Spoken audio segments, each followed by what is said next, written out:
আস-সাখিয়্যু করিবুম মিনাল্লাহ, যে দানশীল সে আল্লাহর নিকটবর্তী। যে দানশীল সে কার নিকটবর্তী? আল্লাহর নিকটবর্তী। যে দানশীল সে জান্নাতের নিকটবর্তী। করিবুম মিনাল জান্নাহ, জান্নাতের নিকটবর্তী। করিবুম মিনান নাস, যে দানশীল সে জান্নাতের নিকট, মানুষের নিকটবর্তী, মানুষ তাকে ভালোবাসে। দেখবেন দানশীলের সম্পদ চুরি হয় না, দানশীলের সম্পদ নষ্ট হয় না, সে মানুষের নিকটবর্তী। ওয়াবাঈদুম মিনান নার, সে জাহান্নামের দূরবর্তী, জাহান্নাম থেকে অনেক দূরবর্তী। অল বখিল পক্ষান্তরে যে কৃপণ, তার ব্যাপারে বলতেছে অল বখিল বাঈদুম মিনাল্লাহ, আল্লাহর থেকে দূরে। এক নম্বরে কার থেকে দূরে? আল্লাহর থেকে দূরে। আর দেখেন আল্লাহ নবী সাল্লাল্লাহু আলাইহি ওয়াসাল্লাম মৃত্যুর সময় আল্লাহ নবীর ঘরে 6 দিরহাম ছিল, 6 বা 7 দিরহাম ছিল, 6 বা 7 দিরহাম। তো আল্লাহ নবী মুমূর্ষ অবস্থায় আয়েশাকে বলতেছে, আয়েশা ওই যে টাকাটা আছে ওটা দান করে দাও, তাড়াতাড়ি দান করে দাও। তো আয়েশা রাদিয়াল্লাহু তাআলা আনহা নবী করিম সাল্লাল্লাহু আলাইহি ওয়াসাল্লামের অসুস্থতার পেরেশানিতে দান করতে ভুলে গেছে। তো আল্লাহ নবী কিছুক্ষণ পর আবার জিজ্ঞেস করতেছে, আয়েশা সেই 6 দিরহামের কি হয়েছে? বলতেছে, ইয়া রাসূলুল্লাহ, আল্লাহর কসম আপনার অসুস্থতার পেরেশানিতে আমি ওটা ভুলে গেছি, সেটা সেই অবস্থায় আছে, তাড়াতাড়ি নিয়ে আসো, তাড়াতাড়ি নিয়ে আসো। আয়েশা রাদিয়াল্লাহু নিয়ে আসছে, ওটা আল্লাহ নবী নিজ হাতে দান করে দিয়েছেন। কয় আমি চাই না যদি আমি এই অবস্থায় মারা যায়, যে 6 দিরহাম আমার কাছে আছে, এই অবস্থায় যদি মারা যায় তো আল্লাহর সাথে আমার কি হবে? আমি চাই না এই সম্পদের কারণে আল্লাহ এবং আমার মাঝখানে দূরত্ব তৈরি হোক। তো বখিল কৃপণ সে কার থেকে দূরে? আল্লাহর থেকে দূরে। বাঈদুম মিনাল জান্নাহ, জান্নাত থেকে দূরে।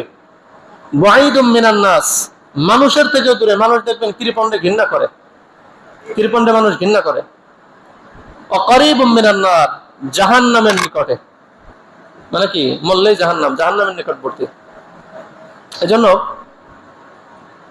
আল্লাহ তাআলা দান করার প্রতি উৎসাহিত করছেন। একটা কথা খেয়াল রাখবেন, ওই যে একটা হাদিস বলছি, তুমি বেহিসাবি ভাবে খরচ করতে থাকো, আল্লাহ তোমাকে বেহিসাব দান করবে। আর তুমি যদি হিসাব করে করে খরচ করো, আল্লাহ তোমাকে হিসাব করে করে দিবে। তো সম্পদ তো আসলে একটা চোখের পর্দা, আল্লাহ দিচ্ছেন সম্পদ। আমার নিজ যোগ্যতায় কামাইছি, আপনার নিজ যোগ্যতায় কামাইছেন, একজনে এমন নেই যে নিজ যোগ্যতায় কামাইছেন, কারণ আপনার মতো যোগ্যতাশীল আরো অনেক মানুষ আছে, তাদের সম্পদ নেই, আল্লাহ আপনাকে সম্পদ দিচ্ছে। এটা আপনাকে পরীক্ষা করতেছে, আমাকে পরীক্ষা করতেছে আল্লাহ তাআলা। মনে করবেন না যে একজনে গরিব বানাইছে, ওর নিজ যোগ্যতায় গরিব হয়েছে, আর আমি সম্পদশালী হয়েছি আমার নিজ যোগ্যতা হয়েছে। না, কোশ্চিন কালেও না। এ বিষয়ে তর্ক বিতর্ক করলে অনেক করা যাবে, কিন্তু শেষ ফলাফল এইটাই, কারণ নিজ যোগ্যতায় কেউ সম্পদ অর্জন করে না, কারণ নিজ যোগ্যতায় কেউ গরিব হয় না। সাহাবায়ে কিরাম তো সব সম্পদ দান করে দিয়েছিলেন, তারপরেও তারা কেন বড় লোক ছিলেন? সব সম্পদ দান করার পরেও কেন বড় লোক ছিলেন বলেন? সব দান করে দিয়েছে। আর ওমর বিন আব্দুল আজিজের ভাই জনগণের সম্পদ আত্মসাৎ করে চুষে চুষে নিয়ে অনেক সম্পদ রেখে গেছিলেন ছেলেদের জন্য, তারা কেন ভিক্ষা করছে? তার ছেলেরা কেন ভিক্ষা করলো? আর ওমর বিন আব্দুল আজিজ ঈদের দিন নিজের ছেলে মেয়েকে খাওয়াইছে পিয়াজ, ঈদের দিন। আর ওমর বিন আব্দুল আজিজ এবং তার স্ত্রীর মতো ক্ষমতাসীন ব্যক্তি দুনিয়া তার কেউ আসে নাই। এত ক্ষমতাসীন পাওয়ারফুল ব্যক্তিত্ব। ওমর বিন আব্দুল আজিজের যে স্ত্রী ফাতেমা, তার 7 পুরুষ বাচ্চা ছিল। 7 পুরুষ আছে, এরকম কেউ আছে? 7 পুরুষ বাচ্চা, এরকম কেউই নাই আজ পর্যন্ত ইতিহাসে, এরকম কেউ নাই। বাচ্চা হয়েছে, নিজে হয়েছে, অনেক ক্ষমতা, কিন্তু 7 পুরুষ বাচ্চা এরকম নাই। সেই ওমর বিন আব্দুল আজিজ ঈদের দিন, ওমর বিন আব্দুল আজিজ যদি একটা, উনি বাদশাহী পাওয়ার আগে যে আতর ব্যবহার করতেন, যে খুশবু ব্যবহার করতেন, 1 কিলোমিটার দূরে থেকে টের পাওয়া যায়। তো এখান থেকে, মানে উনি চলে যাওয়ার পরে যদি কেউ আসতো 1 কিলোমিটার দূরে থেকে টের পাইতো যে এখান থেকে ওমর বিন আব্দুল আজিজ গেছে। এত সুঘ্রাণওয়ালা খুশবু ব্যবহার করতেন বাদশাহীর আগে, বাদশাহী পাওয়ার আগে। অনেক বিলাসী জীবন ছিল তার, অনেক আল্লাহ ওয়ালাও ছিলেন। যখন বাদশাহ হয়েছেন তখন ঈদের দিন পিএস দিয়ে রুটি খেয়েছেন, পিএস দিয়ে ওনার ছেলে মেয়েদেরকে নিয়ে রুটি খেয়েছেন। ঘটনা আগে পরে শোনাইছি। ওই মারা গেছেন, ওনার ছেলেরা প্রতিদিন লক্ষ লক্ষ দিরহাম দান করছে, ছেলে মেয়েদের জন্য কিচ্ছু রেখে যাইতে পারে নাই। মারা যাওয়ার পরে ছেলেরা যখন বড় হয়েছে, প্রতিদিন, এমন না যে মাসে একদিন, বছরে একদিন, এমন না, প্রতিদিন লক্ষ লক্ষ দিরহাম দান করছেন। প্রতিদিনের কাজ ছিল এটা। তো সম্পদ এটা আল্লাহ তাআলা, যালিকা ফাদলুল্লাহ ইউতিহি মান ইয়াশা, আল্লাহ যাকে ইচ্ছা তাকে দান করেন, দান করে পরীক্ষা করেন। এজন্য আমরা নিজেদের মনটাকে প্রশস্ত করি, আমরা নিজেদের মন প্রশস্ত করে দান করব। সে দানটা নিজের জন্য হোক, নিজের প্রতি খরচ করা এটাও দান, নিজের স্ত্রীর জন্য খরচ করা। আল্লাহ নবী সাল্লাল্লাহু আলাইহি ওয়াসাল্লামের কাছে একজন জিজ্ঞাসা করছে, ইয়া রাসূলুল্লাহ, আমার 1 টাকা আছে, কার জন্য কি করব? কয় তোমার নিজের জন্য খরচ করো। তোমার আরো 1 টাকা আছে, কি করব? কয় তোমার স্ত্রীর জন্য খরচ করো। তোমার আরো 1 টাকা আছে, কি করো? তোমার সন্তানদের জন্য খরচ করো। তোমার আরো 1 টাকা আছে, কয় তোমার আত্মীয় স্বজনদের জন্য খরচ করো। তোমার আরো 1 টাকা আছে, কি করব? কয় তোমার যার মনে চায় তার জন্য খরচ করো। সবটাই দান। এবং উত্তম দানের যে অধ্যায় আছে তার মধ্যে হাদিসটা আনা হয়েছে, উত্তম দান, উত্তম দান, আফজলুস সাদাকা, সর্বোত্তম দান, যে সেই অধ্যায়ের মধ্যে হাদিসটা আনা হয়েছে মিশকাতের ভিতরে। তাহলে আপনি যেখানেই খরচ করেন না কেন সেটাই দান, সেটাই কি? নিজের জন্য খরচ করতেছেন দান, মসজিদের জন্য খরচ করতেছেন দান, মানুষের জন্য খরচ করতেছেন দান, স্ত্রীর জন্য খরচ করতেছেন দান, বাবা মার জন্য খরচ করতেছেন দান, সন্তানদের জন্য খরচ করতেছেন দান, মানুষের জন্য, পশু পাখির জন্য, যেখানেই খরচ করেন সেটাই দান। কিন্তু কোনো খারাপ জায়গা হওয়া যাবে না, এসব কথা। সওয়াবের নিয়তে, জান্নাতের আশায়, আল্লাহর সন্তুষ্টির আশায়, ঈমানের সাথে যখন দান করবেন, ওটার সওয়াব আপনি অবশ্যই ওয়াকরিদুল্লাহ কারদান হাসানা ওয়া মা তুকদ্দিমু লিআনফুসিকুম মিন খায়রিন তাজিদুহু ইনদাল্লাহ হুয়া খায়রাও ওয়া আ'যামা আজরা।